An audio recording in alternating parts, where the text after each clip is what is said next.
everyone, and welcome to our new lesson today.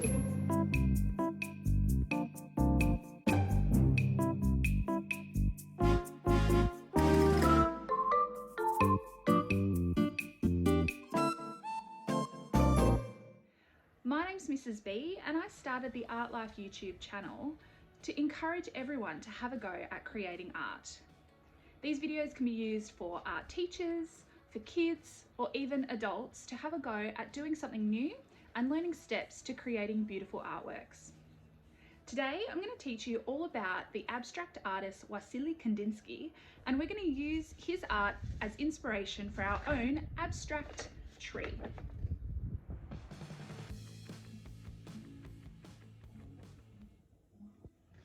I've had a request from a viewer to show you how to create a Kandinsky style tree. So we're going to be creating this together today. So let's get set up and I'll show you how. For today's lesson, all you'll need is some paper. I'm going to work on A3 paper, but you can work smaller if you only have smaller paper. We'll need some watercolour paints as well as some pastels. However, if you don't have pastels, this can be substituted just for some colouring materials of some sort like textures or pencils, and you will need a glue stick as well. I have included a link to some materials in case you'd like to buy some online, so please check out the description for those. This is an example of an artwork by artist Wassily Kandinsky. Now, Kandinsky was known as the pioneer of abstract art. Abstract art just means that it's not really a picture of something realistic, like a vase or a tree. Kandinsky used shapes and lines in really interesting ways to create patterns and create artworks that were completely abstract. Now, this artwork is known as squares with concentric circles. So the concentric circles means that it's circles within circles within circles within circles. He used it as a colour study to have a look at how colours play with each other and how they work with each other. But this artwork is absolutely beautiful because it's simple in its design, but it uses shapes and colour in a really interesting way. As you can see in my example, I've had a go at creating circles within circles within circles within circles using different colours, and I've cut them out to create them as leaves for our tree. The first thing we need to do today for our Kandinsky tree lesson is paint the background. So you could choose to paint in realistic colours, which means you would use things like blues. However, today I'm going to mix it up a little bit because Kandinsky was an abstract artist, so I feel like we can probably do the same. So today I'm painting side to side. As you can see, it makes my painting a lot neater. But I'm just going in the same direction back and forth. I'm going to do a background that has some stripes designed into it today. Still going back and forth and blending my colours while they're wet.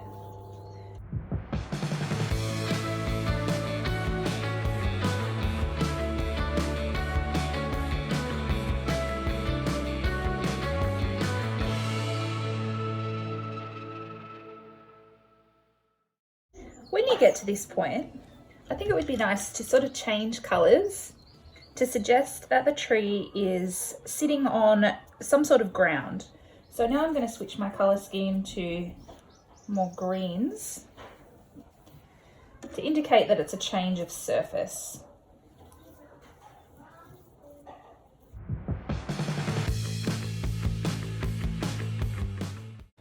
Notice here, my paint is very, very dry. That's because I didn't use enough water with my paint, which has made this streaky kind of texture here.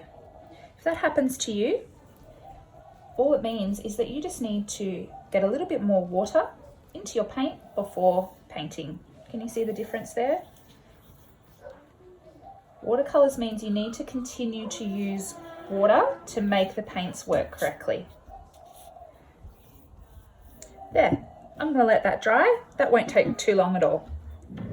The next thing that we're going to do is paint a tree onto our background. Now you could choose to use watercolour paints. However, I'm going to show you how to use black acrylic paint today. The reason I'm using acrylic is because it will be a lot darker and stand out a lot more against the colourful background.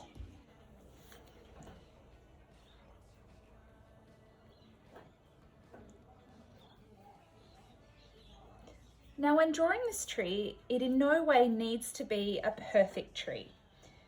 This task is meant to be abstract, so feel free to be abstract with it. I'm just going to start by doing a nice long trunk here. That can be a little bit thicker than the branches.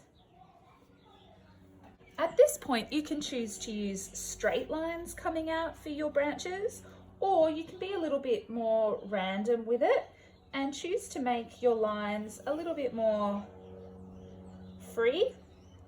Remember, it is an abstract artwork. Kandinsky was abstract. He thought outside the box. And so feel free to do that with this task.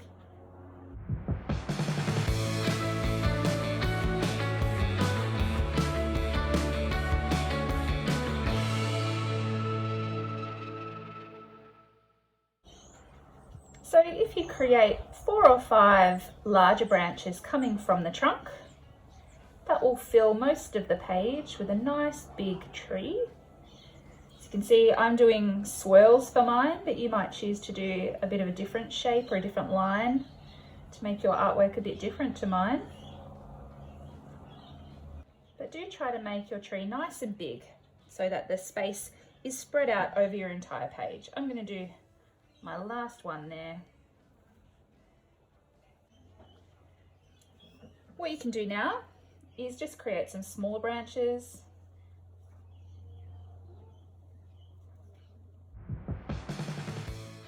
At this point I might show you the difference. This is acrylic paint, as I said, but if you were to use black watercolour paint, it still looks really beautiful. So feel free to use watercolour if that's all you have.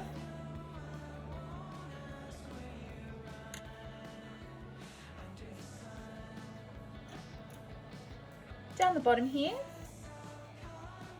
I'm just going to add some wobbly lines to suggest the roots of the tree going into the ground. But again, your work does not need to look exactly like mine. Creativity is using our own imagination.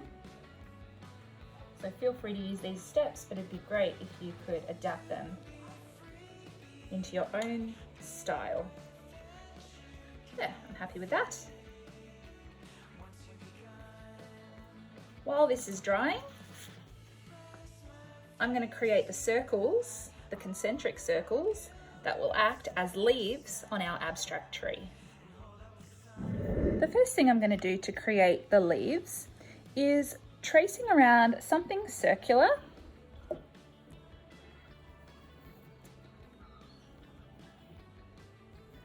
Like this. Do this a few times, depending on how many leaves you would like on your tree. I suggest at least 4.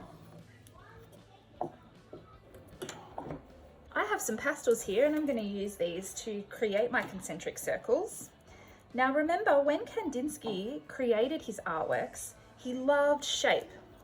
And so he would use shapes over and over again. He would use circles, inside circles, inside circles, inside circles. And so when I'm colouring in, I don't have to make it perfect around these edges because I'm going to cut it out, but I am going to use one colour around the outside like this. Pressing nice and hard and getting into all these gaps so the colour's really vibrant. What I'm going to do is change colours now and start to make my circle smaller.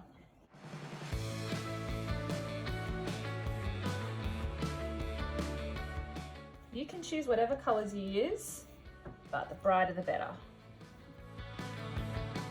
Please don't just leave it like that, where you can see the paper. The idea is to fill all of the white gaps, as I call them, in my classroom. And it means you're really taking your time, showing a lot of care and patience to finish your artwork off in the best possible way that you can.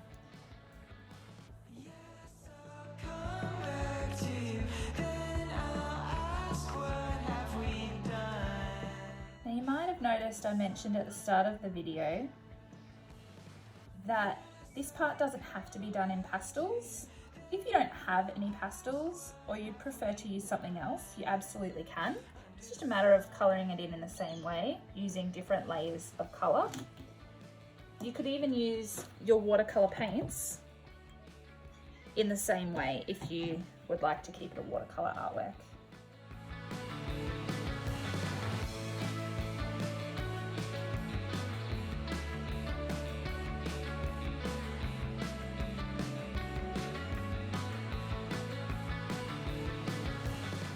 There, I've created 5 leaves for my Kandinsky tree. I've now spent some time to neatly cut around the circles to create beautiful concentric circle leaves.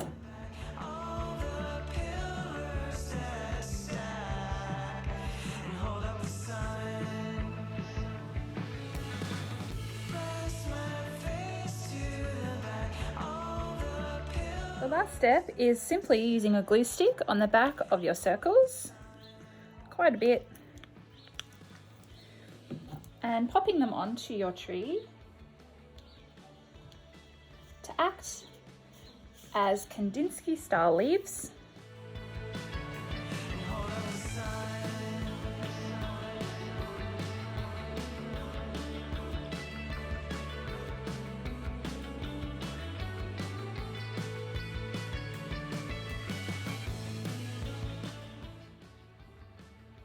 So it's as simple as that.